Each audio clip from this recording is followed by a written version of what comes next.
हरिओम दोस्तों, कैसे हो आप सब। मैं निंजा एसपीवी। आज आप देखने जा रहे हो और एक नया वीडियो जिसमें हम देखेंगे कि connection with object oriented concept हम कैसे करते हैं। और एक बार वो ऑब्जेक्ट ओरिएंटेड कंसेप्ट हमें बैठ गया तो हम आगे के कोड्स भी उसमें ही कर सकते हैं। मैंने लास्ट टाइम आपको प्रोसीजर ओरिएंटेड बताया था, पर ऑब्जेक्ट ओरिएंटेड आज मैं बताने वाला हूँ। तो हम इसमें सिर्फ कनेक्शन पार्ट देखेंगे आज के लिए, और उसके बाद जो हमने लास्ट एपिसोड्स में देखे थे ऑपरेशंस, यानी कि हमने जो इंसर्शन किया था, वो उसके बाद हम देखेंगे। तो चलिए दोस्तों, शुरुआत करते हैं।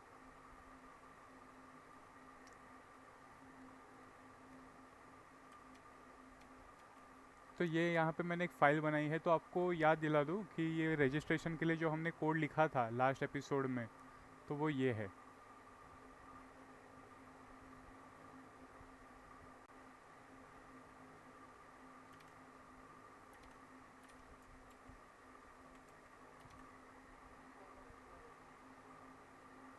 तो ये जो कोड है, ये सिर्फ आपको सिर्फ फिर से एक बार रिकॉल कराने के लिए था। तो यहाँ से मैं सिर्फ ये डेटाबेस नेम लूँगा और बाकी मैं क्लोज़ कर दूँगा। और ये एम्प्टी फाइल है, और इसका लोकेशन जो है वो यहाँ पर है। मैंने एक नया फ़ोल्डर बनाया है ऑब्जेक्ट ओरिएंटेड प्रोग्रामिंग करके, ऊप। तो यहाँ पे मैंने एक पीएचपी की फ़ाइल बनाई है, पीएचपी आप देख सकते हो। तो अभी यहाँ पे मैं स्टार्ट करूँगा ऑब्जेक्ट ओरिएंटेड कॉन्सेप्ट। तो ऑब्जेक्ट ओरिएंटेड कॉन्सेप्ट में क्या होता है, क्लासेस होते हैं, और क्लासेस को हम इंस्टेंशिएट करके जो बनाते हैं तो वो एक ऑब्जेक्ट में स्टोर होता है। इंस्टेंस यानी कि उसकी कॉपी, क्लास की जो एक कॉपी बनाते हैं वो एक ऑब्जेक्ट में स्टोर होता है, और वो ऑब्जेक्ट हम रेफ़र कर सकते हैं क्लास के इंटरनल मेथड्स को एक्सेस करने के लिए। और डेटा मेंबर्स अगर पब्लिक होंगे तो उन्हें एक्सेस करने के लिए। तो हम शुरुआत करते हैं दोस्तों। सबसे पहले तो PHP टैग कुछ इस तरह से,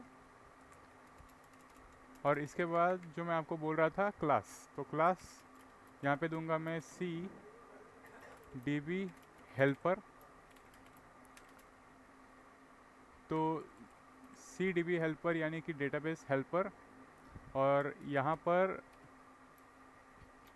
डेटा मेंबर्स यानी कि मेंबर वेरिएबल्स बनाऊंगा मैं। तो m_server नेम।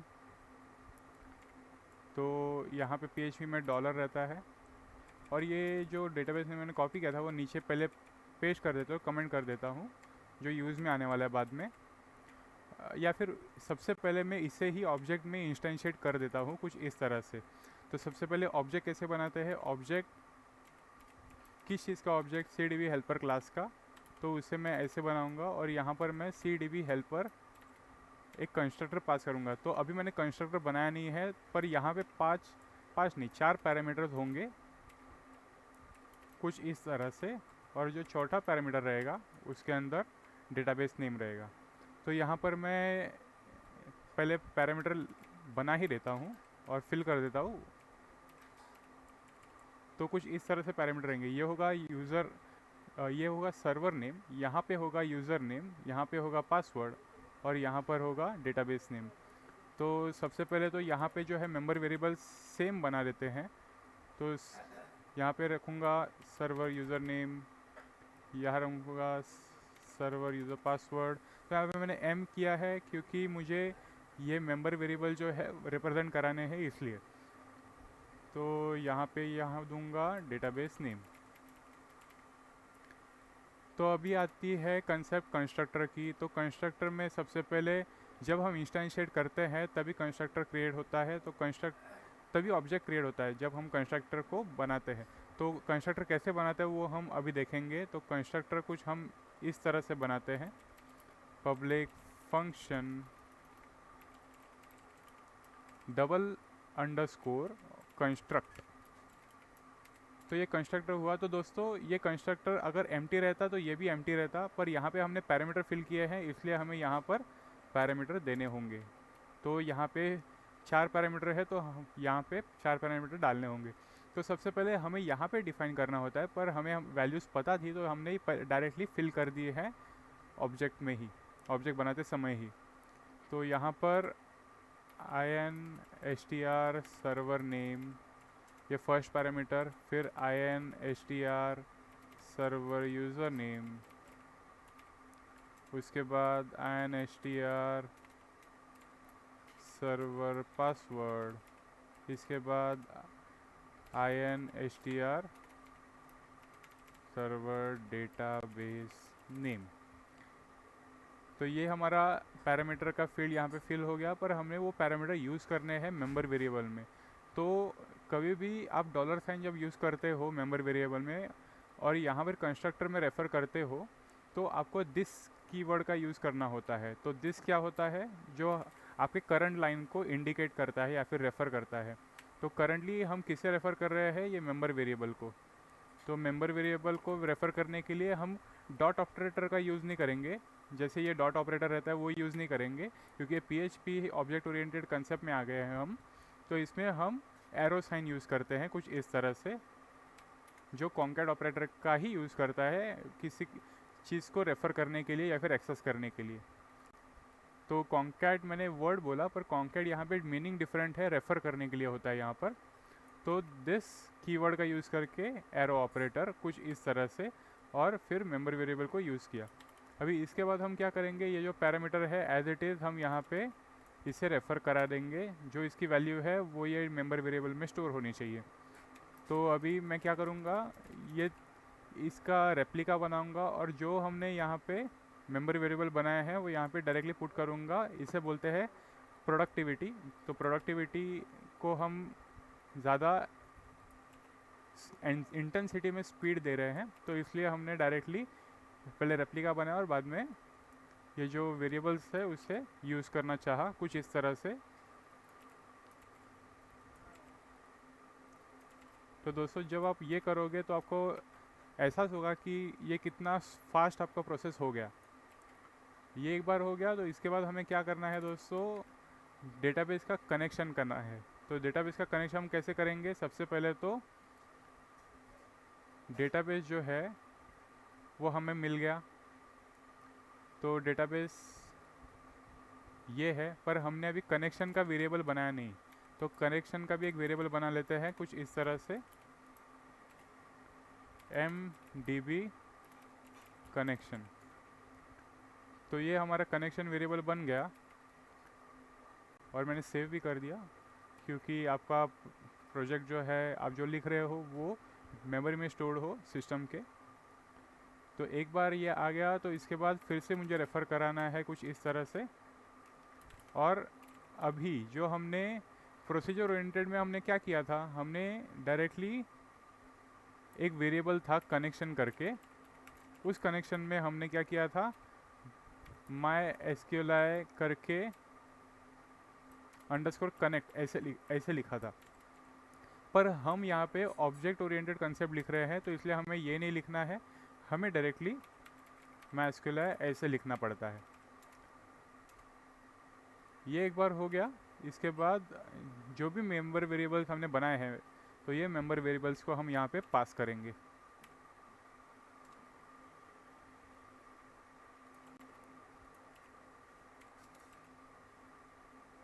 तो प्रोडक्टिविटी जो मैंने आपको बोला था वो यहाँ पे मैं यूज़ करूँगा फिर से प्रोडक्टिविटी बढ़ाने के लिए कुछ इस तरह से। तो यहाँ पर आपका जो है कंस्ट्रक्टर के अंदर आपने कनेक्शन मेंटेन कर लिया, पर अभी आपने कनेक्शन के लिए कनेक्शन हुआ है कि नहीं ये चेक आपने लगाया नहीं है। तो ये चेक आप कैसे लगाओगे, सबसे पहले तो ये जो कनेक्शन है उसमें कनेक्टिविटी है कि नहीं ये यहाँ पे स्टोर हो जाएगा। तो यही कनेक्टिविटी आप यहाँ पे चेक में करोगे कि अगर कनेक्टिविटी नहीं हुई, यानी कि ये एक्सक्लेमेशन मार्क क्या होता है, नॉट। तो अगर ये कनेक्टिविटी नहीं हुई तो आपको क्या करना है, यहाँ पे जो है MySQLi का इनबिल्ट जो है कनेक्शन जो एक्सेप्शन रहेगा वो थ्रो करने का एक मेथड है connect_error। तो ये जो है ये ऑब्जेक्ट ओरिएंटेड में यूज़ होता है, तो ये आपको यहाँ पे यूज़ करना है। अगर कनेक्शन हुआ, एल्स में अगर कनेक्शन हुआ तो आपको यहाँ पर डेटाबेस कनेक्टेड सक्सेसफुली ये मैसेज आपको डिस्प्ले करना है। और ये एक बार हो गया, तो दोस्तों यहाँ पर आपने इंस्टेंशिएट कर दिया है ऑब्जेक्ट, तो बाकी सब की फंक्शनलिटी जो आपने यहाँ पे लिखी है वो यहाँ पर एग्जीक्यूट हो जाएगी। तो कुछ इस तरह से आपको कोड लिखना है दोस्तों। तो हम अभी स्टार्ट करेंगे रन करने के लिए। आपको फिर से बताऊंगा कि हमने क्या किया। मैं थोड़ा फास्ट ले रहा हूँ क्योंकि ये कनेक्शन का ही कंसेप्ट था। तो हमारा डेटाबेस फिर से एक बार वेरीफाई करते हैं, db_sample ही है, तो यहाँ पे बराबर है। तो मुझे लगता है कि अभी हमें कोड एग्जीक्यूट करना चाहिए। तो यहाँ पे मैंने सबसे पहले ही जैम्प ये जो है स्टार्ट करके रखा था। तो यहाँ पे मैं क्या करूँगा, लोकल होस्ट, उसके बाद ऊप और connect_db। तो यहाँ पे कुछ तो मिसिंग है, तो हम देखते हैं क्या है मिसिंग। तो थर्ड लाइन में कुछ दिखा रहा है हमें कि थर्ड लाइन में आपने क्लास ही जो है यहाँ पे मेथड के जैसे डिफाइन किया था। तो ये दोस्तों ऐसे ही मिस्टेक्स आपको जो है देखने पड़ते हैं कि आप कहाँ पर सिंटैक्स में कुछ ओपनिंग और क्लोजिंग ब्रैकेट में कुछ कर नहीं रहे हो कि नहीं, ये सब आपको देखना पड़ता है। तो अब हमें रन करना है। तो आप देख सकते हो डेटाबेस कनेक्टेड सक्सेसफुली। तो ये कैसे हुआ दोस्तों, डेटाबेस कनेक्टेड सक्सेसफुली। तो हम फिर से एक बार रेफ़र करेंगे। तो ये है सबसे पहले क्लास। तो क्लास में एक बार फिर से आपको बता दूं, जो हमने अभी सिली मिस्टेक की थी वो सिली मिस्टेक अवॉइड कैसे करते हैं। क्लास जो रहता है, क्लास कभी भी ओपनिंग एंड क्लोजिंग ब्रैकेट में नहीं रहता है। तो क्या होता है कि हम कभी कभार बड़े बड़े प्रोग्रामिंग लैंग्वेजेस में चले जाते हैं और उसमें के सिंटैक्स हम यहाँ पे यूज़ करने लगते हैं। तो ऐसे नहीं करना है आपको डायरेक्टली क्लास CDB हेल्पर का यूज़ करना है। PHP में कोई भी ओपनिंग एंड क्लोजिंग ब्रैकेट नहीं रहता क्लास के लिए। और यहाँ पे एक हो गया। तो उसके बाद हम क्या करते हैं कि मेंबर वेरिएबल बनाते हैं। तो इसे हम मेंबर वेरिएबल बोलते हैं।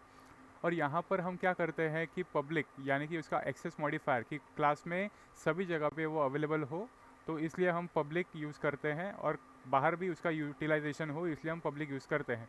तो ये एक बार हो गया था। हमें PHP का सिंटैक्स यूज़ करके, डॉलर का यूज़ करके हमें ये नेमिंग कन्वेंशन जो है, ये नेमिंग कन्वेंशन हमें यूज़ करने पड़ते हैं। तो m_ जो है मैंने मेंबर वेरिएबल के लिए बना हुआ है, तो आप भी वो यूज़ कर सकते हो। तो server name, user name, password और डेटाबेस नेम, तो ये जो है ये हमने मेंबर वेरिएबल बना दे। और अब उसके बाद हमें कनेक्शन एस्टेब्लिश करना है। तो उस चीज़ के लिए भी हमने एक मेंबर वेरिएबल बनाया। और इसके बाद हमने एक कंस्ट्रक्टर बनाया। तो कंस्ट्रक्टर जब भी हम यूज़ करेंगे विद फील्ड पैरामीटर्स, तो यहाँ पे हमें पैरामीटराइज कंस्ट्रक्टर इसे कहा जाता है।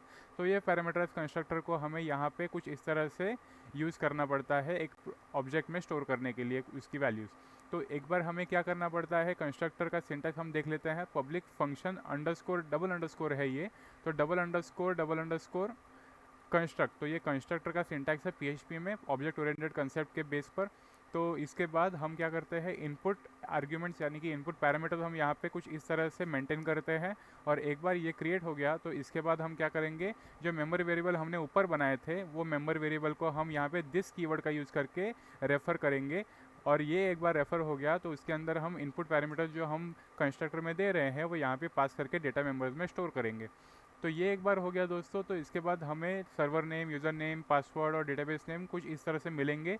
एक बार ये मिल गया दोस्तों, तो हमने यहाँ पे आप देख सकते हो कि डेटाबेस कनेक्शन भी है, जो हमने एक वेरिएबल बनाया था मेंबर वेरिएबल। तो हम यहाँ पे दिस कीवर्ड का यूज़ करके मेंबर वेरिएबल जो m_db कनेक्शन जो है वो यहाँ पे यूज़ करेंगे। और उसे MySQL का जो कनेक्शन पार्ट करने के लिए जो हमें एक न्यू सिंटैक्स लिखना पड़ता है वो यहाँ पे हम यूज़ करेंगे ऑब्जेक्ट ओरिएंटेड कंसेप्ट के बेस पर।